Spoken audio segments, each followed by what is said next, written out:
la comunidad. Muy buenas tardes, doctor Rafael Velasco. Bienvenido nuevamente a este espacio para disipar las dudas que tiene la comunidad referente al coronavirus. Hola, Víctor. ¿Cómo está? ¿Cómo le va? Vamos a conversar acerca del coronavirus, ¿de acuerdo? Correcto. Hay algunas dudas, ¿no? Mire que ya se ha aperturado aparentemente, ¿no? La salida de los ecuatorianos a las calles. En el caso de Guayaquil, parece que el semáforo sigue en rojo, pero yo he observado en lo que he recorrido algunos aspectos que usted los analice. Ejemplo 1, en la metrovía, estaba afuera del bus y observaba que un usuario tocaba su nariz, aparentemente porque le picaba algo o se quería sacar vulgarmente de los mocos, y luego tocaba el manubrio. ¿Qué puede pasar con esto? Terrible, porque la persona que toque ese manubrio se va a contagiar indefectiblemente. Entonces, sencillamente lo que yo veo es que en nuestro país, en el Ecuador, no se ha implementado una real campaña, un real plan de capacitación a la ciudadanía, en el sentido de que conozca lo terrible de esta enfermedad y de lo fácil que es contagiarse con ella si uno no toma las precauciones que se han publicado por diarios y demás medios de publicidad. También la indisciplina de nuestra gente es terrible, es pavorosa, y por eso es que murieron tantas personas pues hace algunas semanas, como ya sabemos, ¿no? Bueno, entonces ese es el primer caso que le quería mostrar. Segundo caso, afuera de mi casa pasa un albañil sin mascarilla, sin nada, escupe al piso. Es otro círculo de contagio. ¿Cómo me puede afectar a mí, a mi familia o a la comunidad esa acción que ha cometido este individuo? Víctor, todo hecho que ejecute cualquier persona y que tiene el coronavirus en su organismo es tremendamente peligroso para él y para toda la gente con la cual él va a estar en contacto. Como no tienen conocimiento o son gente pues sin mayor educación, no tienen idea de lo pavorosa que es esta enfermedad y que lo lleva a uno a la tumba. Entonces, sin querer, diría yo, contagian a un montón de gente. La clave en el asunto del coronavirus es de que no contraigamos la enfermedad nunca. Después, cuando haya la vacuna, el consuelo será pues de que estaremos vacunados, aunque no se conoce muy bien todavía qué va a ocurrir con los vacunados, si no se pueden volver a reinfectar o no. Hay muchas preguntas todavía al respecto que los médicos no se ponen de acuerdo. Yo estoy en contacto con una red de médicos que está ubicada en Lima y con la cual estoy contactándome prácticamente vía Skype casi todas las noches. Y según los datos que están llegando pues de Estados Unidos y de Europa, son preocupantes en el sentido de que nosotros, los seres humanos de todo el mundo, de todo el planeta, tenemos que irnos acostumbrados al hecho de que el coronavirus vino y se quedó para siempre. Nosotros nos moriremos, el coronavirus no. O sea que se va a convertir en una epidemia más. Estamos acostumbrados desde pequeños a tener resfriados y todos, pues ya los adultos, más aún los adultos mayores, nos vacunamos todos los años contra la influenza, o sea, contra la gripe, cada año. Y cada 2 años contra la neumonía, que es la pulmonía, peligrosísima en los adultos mayores. Entonces, algo parecido va a ocurrir con el coronavirus. De manera que tendremos que añadirle una tercera vacuna, los adultos, la gente de 40 años en adelante, para no contraer esta enfermedad. Ahora, el gran problema que se intuye o se presume es de que ojalá no ocurran a futuro pandemias de nuevo como esta, porque de repente en China, jugando por travesura o se les escapa en un laboratorio un virus y aparece una nueva cepa totalmente diferente de la que ya existía la vacuna y volvemos al mismo ciclo que estamos viviendo ahora. Por eso es que, mire, la vacuna para la gripe, uno tiene que ponérsela mínimo cada año o cada 2 años, porque cada tiempo, cada año o cada 2 años, cambian la cepa con la cual se fabrica la vacuna. algo parecido va a ocurrir con el coronavirus. Y eso tiene que saberlo la ciudadanía, por Dios santo. Los medios de comunicación aquí no enfrentan la realidad, no dicen la verdad a la gente. Doctor, algo muy importante después de que le he dado esos dos ejemplos. ¿Quién debe educar a esta ciudadanía que comete este tipo de actos que son malos hábitos, pues, realmente? Rascarse la cabeza, tocarse la nariz, bueno, tocarse todo el cuerpo, sabiendo que si sales protegido con una mascarilla, si sales protegido con guantes, no tienes que tocarte ninguna parte del cuerpo, porque al tocarte estás infectando alguna otra área, comisariato, bus, farmacia, entrada a una urbanización o algo por el estilo. ¿Quién debe educar? Y en el caso de los niños que ven ese modelo en sus padres, ¿cómo debería trabajar ahora que ya se vienen las clases y quién debería hacerlo? Bueno, el asunto es complejo. En todos los países del mundo, la entidad llamada a educar a la gente en su comportamiento o su conducta es el Estado, el gobierno de turno.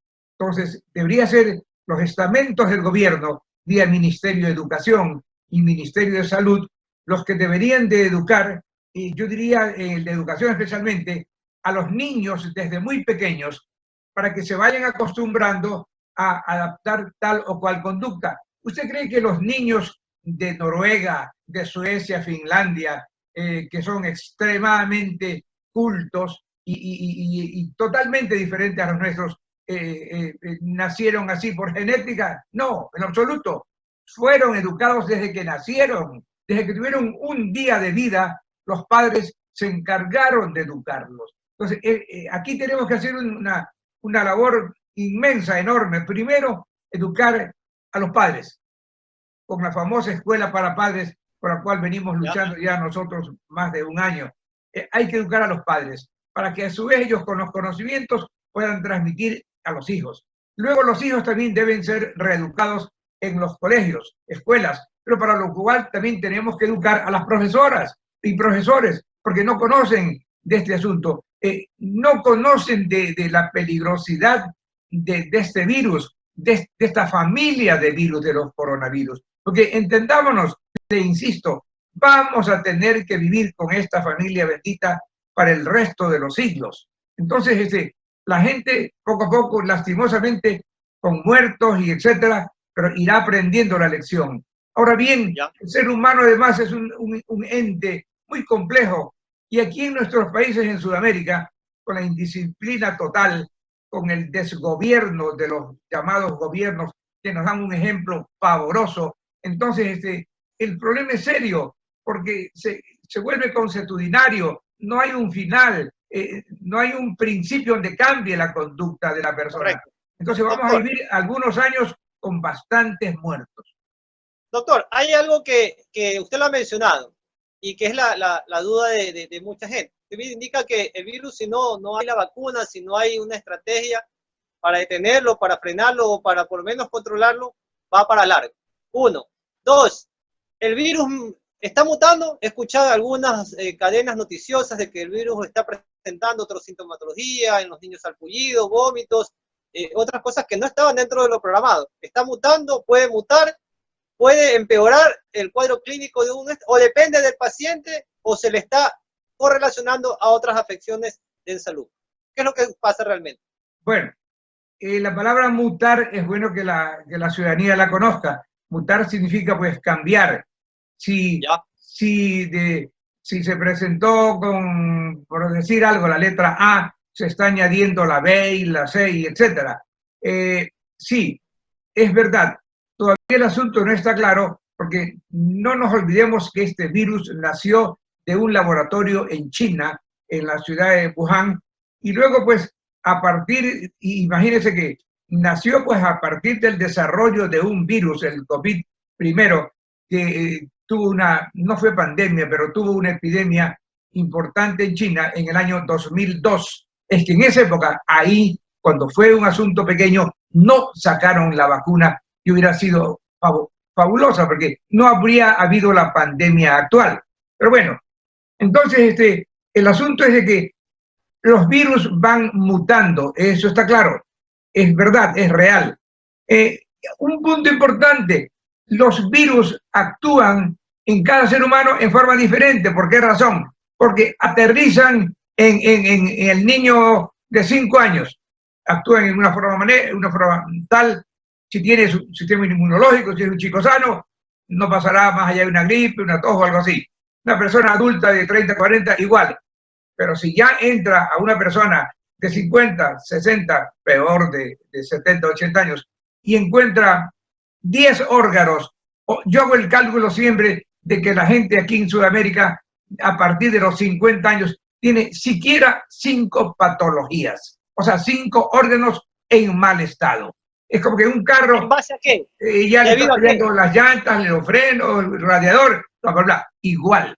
Entonces... ¿Debido a qué, doctor? Sí. ¿Cómo? ¿Debido a qué ocurre esas patologías? La explicación es muy fácil, a que la gente aquí en Sudamérica no conoce lo que es la palabra medicina antienvejecimiento. O sea, no se preocupa de ya, a partir de los, diga usted, 20 años, 30 años, empezar a ir a un chequeo regular cada año y ver cómo está su organismo. Entonces podríamos los médicos coger a las enfermedades en su comienzo. Pero yo como especialista en medicina antienvejecimiento, le comento, yo lo que recibo es gente pues con 70, 80 años, ya con 10 enfermedades. Entonces ahí es cuestión de escoger cuál puedo ayudarle. A veces es algo tétrico, pero recibo pacientes que los encuentro en la cama, pero en la cama tienen ya 10 años, 5 años, fractura de una pierna, no tienen la rodilla izquierda porque le hicieron una prótesis que no funcionó, aparte problemas al corazón, aparte tienen alergias, la diabetes, obesidad. Entonces, uno no sabe como médico por dónde empezar a arreglar este carro que está recontrachocado y maltrecho. ¿De acuerdo? Correcto. Entonces, lo que usted está indicando es de que solo vamos al médico o solo nos vamos a una situación de un especialista cuando estamos enfermos de algo. No hay una prevención. Eso es lo que entiendo e interpreto. Primero. Correcto. Segundo, ¿qué hacer? ¿Qué hacer? Entonces habría que tener campañas permanentes o espacios de salud en la televisión permanentes para educar a la población de prevención antes de que llegar a la enfermedad. Primer aspecto. Desde los pequeñitos de la escuela debería haber entonces también una asignatura, ¿no? Educación para la salud, que creo que alguna vez existió. Dos, en los medios o en las instituciones públicas debería haber, pues, ¿no? Frecuentemente estos tics o estas charlas que usted da, las recetas de salud, para que la gente se esté educando. Mientras más la gente conozca, más se eduque, pues va previniendo, no esperar que ya esté con las últimas, con el riñón, con el hígado. Peor aún, cuando está con esta enfermedad, con fiebre, con dolor de cabeza, y se automedica, entonces ya llega realmente al hospital público, es a finalizar sus días. ¿Qué opina al respecto? Bien, el asunto es tremendamente complejo y tiene mucho que ver es la personalidad sudamericana. Desde pequeños estamos acostumbrados, a lo menos, bueno, en mi época era la época del palo, no hacía algo que el padre decía, un palazo. Ahora en los últimos años la cosa ha ido decreciendo y ahora llega al extremo de que los hijos, los nietos hacen lo que les da la gana y los padres o lo que sea no tienen ningún mando ni nada. Ahora bien, lo lógico sería que el Ministerio de Educación, ¿no? Unido con el Ministerio de Salud, deberían de empezar ya desde la niñez a capacitar y a instruir al ser humano para que se vaya preocupando de cómo va desarrollando su organismo, que conozca su organismo interiormente, etcétera, etcétera. Esto se hace desde hace 100 años en los países del norte de Europa, en Japón y etcétera. O sea, aquí nos parece algo del otro mundo. ¿Qué pasa en la mente que ve que otro ciudadano está incumpliendo? Es decir, está tosiendo sin mascarilla, está escupiendo a la calle, está tocándose cualquier parte de su cuerpo y después áreas donde va a transitar mucha gente. ¿Qué pasa? ¿Hay algún temor? ¿Comienza a haber algún desprecio hacia el ser humano que está causando? ¿Qué pasa en la sociedad? Llega a un punto de que nos vemos indefensos y psicológicamente, ¿cómo llega este ciudadano a la casa aterrorizado después de ver que alguien fue un poco de contagioso libremente? Bueno, lastimosamente en nuestra sociedad pues hay un que me importismo total. A nadie le importa nada y nadie se atreve a objetar o corregir al maleducado, al patán que hace un acto de esos, aparte de maleducación, un acto de estupidez, pues, porque al actuar en esa forma se va a infectar él y va a infectar a otra gente, pero bueno, entonces eso es asunto de educación y que va a tomar 1000 años el que logremos cambiar, pero lo que sí podemos es ir cambiando a determinadas personas, los que quieran cambiar lógicamente, para que ellas cambien su núcleo y que estas personas lo hagan por sí mismas. Ejemplo, ayer yo estuve con un amigo la ciudad en la que vivo y nos encontramos, me sorprendió, él vino sin guantes, trabajó en su carro sin guantes y sin mascarilla. Y yo iba a ver mi carro, iba con guantes y con mascarilla. Y yo continué y entonces, cuando vi que él se me acercó, le dije, momento, fulano, ¿no usas tú acaso mascarilla ni guantes? No, me dice, porque yo voy encerrado en mi carro, no tengo contacto con nadie, y llego luego a mi oficina y estoy encerrado y también estoy aislado. No, le digo, si quieres que sigamos conversando, ten. Y saqué de mi carro una mascarilla. Le dije, ponte por favor, porque si no, yo no puedo seguir conversando contigo, porque me vas a pasar el virus a mí. Porque el paso más directo, el más usual del coronavirus de una persona a otra es vía cuando uno habla, salen, no digo que escupe, pero salen gotas de saliva, ¿no? Y con el virus, ¿no? Y es algo imperceptible. Es algo imperceptible, pues él puede decir no lo tengo, pero puede tener. Sí, pero en ese caso yo salvaba mi salud, pues, y le dije, hey, hasta ahí nomás, digamos, se me venía acercando, hasta ahí nomás. Y luego, si quieres hablar, ten la mascarilla, tengo otra. Siempre tengo el carro de repuesto. Perfecto. 3 temitas más antes de pasar a otro. Okay. Uno, ¿hay alguien que es inmune al virus o todos tenemos el mismo riesgo? Todos, el 100% de seres humanos en la Tierra tenemos la misma posibilidad de infectarnos con este virus. Nadie viene con un super sistema inmunitario que sea como una coraza de esas de la Edad Media en que era imposible protegerse. No. Doctor, hay algo que acabo de ver justamente en las noticias de los Estados Unidos, que están haciendo pruebas en las personas que se han curado, pues aparentemente siguiendo un tratamiento. Ya se quiere coger la sangre de ellos, pues para tratar de hacer clonación, y en ese aspecto, pues comenzar a combatir o tratar de prevenir antes de que salga una vacuna. ¿Puede darse esto? ¿Esto puede ser fidedigno? Bueno, no es clonación exactamente el nombre, ¿no? Lo que indican es de que la sangre de esta persona, de que estuvo infectada y luego se curó, etcétera, entonces por su organismo pues circulan anticuerpos y que van a servir como de vacuna, podríamos decir, en la otra persona a la cual se le inyecta la sangre. El asunto no es tan sencillo, porque uno no puede inyectar la sangre de Juan a Pedro y luego a Jaime y etcétera. No es tan fácil, no es tan sencillo. Mire, es que realmente esta pandemia ha sido un golpe tan brutal para la humanidad. Mire qué ironía es la vida, ¿no? Los países más ricos de la Tierra, o los más poderosos, Estados Unidos, Rusia y China, los monstruos, como yo los llamo en mis libros, tienen 500.000 millones de bombas nucleares y horrores para destruir el planeta. Y qué ironía es la vida. No se preocuparon un poco de nosotros, de los seres humanos, y de crear bombas, pero para que nos salven la vida, de trepar el sistema inmunológico, etcétera, etcétera, ¿no? Entonces, el ser humano es un poco, no sé, maquiavélico, desquiciante, etcétera, etcétera, ¿no? Pero en todo caso, le comento de que yo este método no lo haría todavía. Este método de sacarle la sangre de una persona de que ya estuvo infectada y que ahora se curó, no. ¿Por qué razón? Porque no sé de dónde viene esa sangre, qué patologías tiene ese individuo. La Universidad de Rockefeller lo está proponiendo y ya hoy da esa noticia que para agosto tendrían para hacer pruebas de manera piloto, masivas. Y pues ahí la pregunta que como ecuatoriano hago, pues algún día tendremos la oportunidad de ser parte de, si es que esta es la solución, o no, seremos los últimos en la lista. Eso sí, de acuerdo. Te contesto al revés, lo último primero. Sí, seremos los últimos.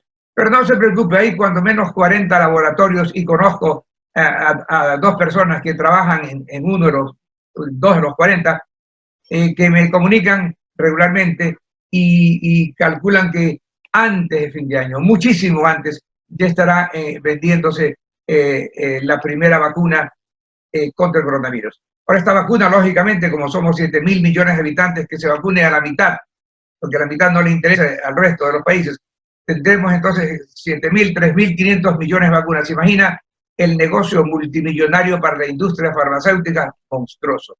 Pero bueno, en todo caso, vacunarán primero en Estados Unidos y en Europa. ¿Cuándo se preocuparán de Sudamérica? Yo calculo que será en el primer trimestre, enero, febrero o marzo del próximo año 2021, en que estará la vacuna famosa. Bueno, estaremos ahí a la lista. 2 preguntas más, doctor. Sí, he escuchado mucho el tema del desempleo, de la gente cómo se deprime porque perdió su trabajo, pero hoy también escuché la versión de un empresario, ¿ya? De que le duele haber tenido que cerrar su negocio, despedir personas, le duele, esa fue la manifestación. Y creo que también hay que ser comprensible, de que si tu empresa no produce, obviamente no vas a tener cómo mantenerla. Y ese ser humano también está sufriendo psicológicamente, ¿no? ¿Qué me dice al respecto? No solamente sufre el trabajador, también sufre la persona que hace empresa.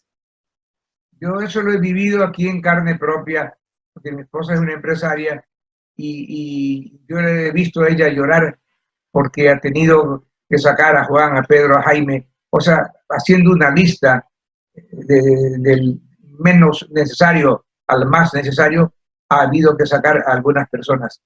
Y ella ha llorado, porque era gente que nació con la empresa de ella, que ya tiene más de 65 años. Entonces da mucha lástima, muchísima lástima. Y así están haciendo los ejecutivos, porque es que no queda más, pues, no queda más. ¿Y cuándo? No, ¿cómo se ayuda a ese empresario a superar y que levante y vuelva otra vez a bueno, el empresario que ha venido luchando va a pararse de nuevo, se va a levantar, pero si le dan las herramientas necesarias, por ejemplo, si el próximo año, ojalá Dios mediante se nos ilumine el cerebro, porque dinero en el mundo sí va a haber en cantidades enormes para cualquier plan de desarrollo. Todos los organismos internacionales, el Fondo Monetario, el Banco Mundial, etcétera, etcétera, van a poner sumas inmensas para todo el mundo para que se reactiven y revivan de nuevo los negocios. Entonces, yo le he oído hablar a José en el sentido de que ella tan pronto se normalice toda, ella seguirá luchando. Está luchando ahora, lógicamente, pero a medias, ¿no? En la medida de las posibilidades. Pero lógicamente les afecta psicológicamente mucho, y más aún las personas que han tenido los negocios muchos años. Igual necesitan el apoyo de un especialista, considero, ¿no? Por supuesto que sí, lógicamente, indudable. Vienen estados depresivos, sentimientos de culpa, enorme. Entonces, lo único que queda es la de, en realidad, luchar porque pase rápido esta pandemia y entonces se revivan los negocios que tendrán que de nuevo volverse a mover. El mundo se va a volver a mover. Piense que epidemias existen, la primera conocida fue en la época de los griegos, estamos hablando 1000 antes de Cristo, o sea, hace 3000 y pico de años. Y la más grande anterior, yo no la viví porque todavía no había nacido, hace 100 años fue la fiebre española, que barrió con 50 millones de personas. ¿No? Para ir concluyendo, el caso que le voy a dar nos ha ocurrido a cualquiera de nosotros. Familiares fallecidos, parientes con el COVID. ¿Qué pasa con las personas, con las familias? ¿Qué apoyo necesitarían? Porque de pronto se preocupan de que haya un lugar para enterrar al fallecido. De pronto se preocupan porque llegue una canasta solidaria a la casa. Pero acá en la parte mental, ¿qué se debe hacer? ¿Quién debe apoyar? ¿Quién debe trabajar? ¿Ya? Creo que es parte de uno de sus proyectos también eso, doctor. Sí. Cuéntenos un poquito. ¿Y qué especialista es el adecuado para trabajar con estas personas?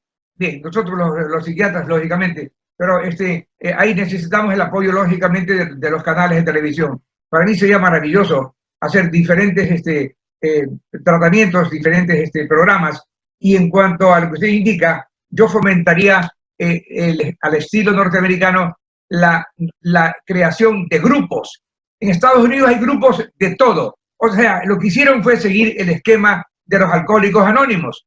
O sea, la gente que se reúne porque bebían o se drogaban, drogadictos anónimos. Aquí sería, se reúnen las personas que están unidas por el sufrimiento de que se les murió algún familiar con el coronavirus, y etcétera, etcétera. Entonces se reúnen en una sala, en una casa o en el patio, donde ya lo sea. Alguien tiene que ser de líder, por supuesto, y tener un nivel cultural adecuado. Y entonces hacer que estas personas, 5, 10, a mí me gustan los grupos hasta de 20 personas máximo, entonces empiecen a confidenciarse, a sacar de su interior, a soltar lo que se dice, todo lo que tienen adentro, y ya poco a poco se irán liberando de las ansiedades, de las angustias, de los miedos, y poco a poco irán viviendo de nuevo, porque la vida pasa y los seres, por más queridos, el tiempo pues va borrando las heridas, y después pues poco a poco nos acostumbraremos a que ya no existe el padre o la madre o el hijo o el marido o la esposa, y la vida seguirá su curso. Así ha sido siempre la vida y así va a seguir siendo. Entonces, esto de formar grupos de apoyo, como así se llaman en Estados Unidos y en el norte de Europa, son valiosísimos, porque esta es la terapia grupal conductual, porque ahí prácticamente todos los miembros del grupo se convierten en psicólogos o en terapistas que ayudan a la persona X que está sufriendo más.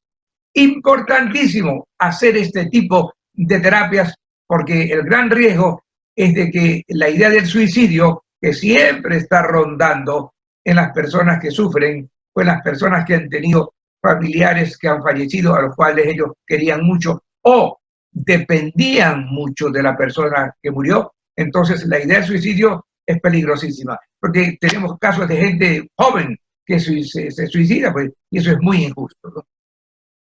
Doctor, algo importante. Quizás usted o mi persona puede llegar a tener el virus, pero somos asintomáticos. ¿Es un riesgo? ¿O cómo debería ser si no tenemos ahorita el acceso a una prueba fidedigna para poder conocer en qué estado estamos? No, si hay una prueba, lógicamente, por supuesto que hay un examen fidedigno ahora para ver si uno tiene o no el coronavirus. Usted va a cualquiera de los 3 centros médicos del cuerpo consular y le hacen el examen de las secreciones de la garganta, de la nariz, y entonces se examinan en el laboratorio. El examen y la respuesta se le están dando a usted en 3 o 4 días, creo. No cuesta mayor cosa, y usted tiene la certificación de que tiene o no la enfermedad.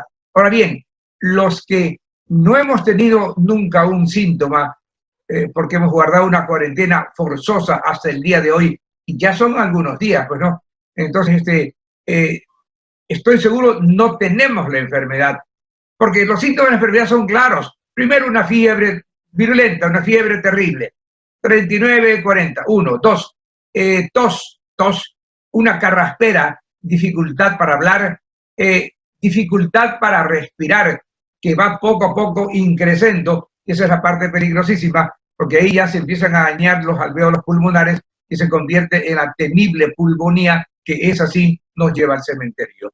Mire, hay una filosofía maravillosa en Japón, yo la pude conocer, bueno, hice una pasantía por allá, una filosofía, la de que el cuerpo es como un templo, y a ese templo no podemos meterle basura. Aquí yo veo que la gente come barbaridades y se meten por la boca como que fuera un tubo de basura, y allá adentro, por Dios, y mandan horrores al pobre estómago, intestino, y vienen desarreglos gastrointestinales y luego infecciones colaterales, enfermedades, y etcétera. No, el cuerpo nuestro, físico y mental, es un templo que hay que cuidarlo.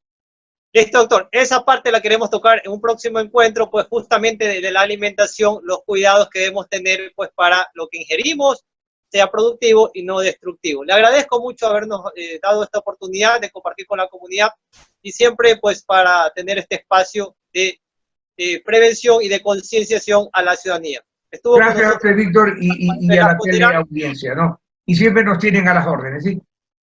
Listo, y los felicito por su programa, Rafael y la comunidad. Sé que está haciendo cosas muy interesantes y también proyectos para todos, la gente que lo necesita. Hasta la próxima, doctor. Gracias, hasta otra ocasión.